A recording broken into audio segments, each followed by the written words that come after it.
অনলাইনে বা অফলাইনে যেভাবে হোক জুয়া খেলে বেটিং এর মাধ্যমে যারা উপার্জন করছেন তাদের প্রতিটি পয়সা হারাম, তাদের ইবাদত কবুল হবে না, দোয়া কবুল হবে না।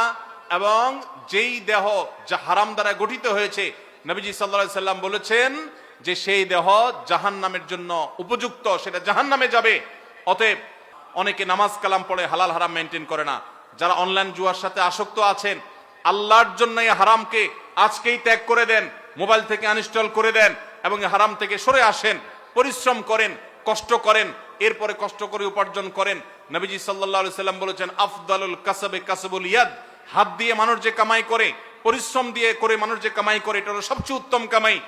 অনেক অ্যাপ বের হয়ে গেছে, সবগুলোর জন্য কমন উত্তর, এগুলো সবগুলো হারাম। পৃথিবীর কোন আলেম এগুলোকে হালাল বলেন না। অতএব এই হারাম থেকে বেঁচে থাকেন, এই সমস্ত ধোকায় পা দিবেন না। অতএব এই হারাম ছাড়বেন তো ইনশাআল্লাহ। আল্লাহ আমাদের যুবক ভাইদেরকে, সব ভাইদেরকে হারাম ছাড়ার তৌফিক দান করুন।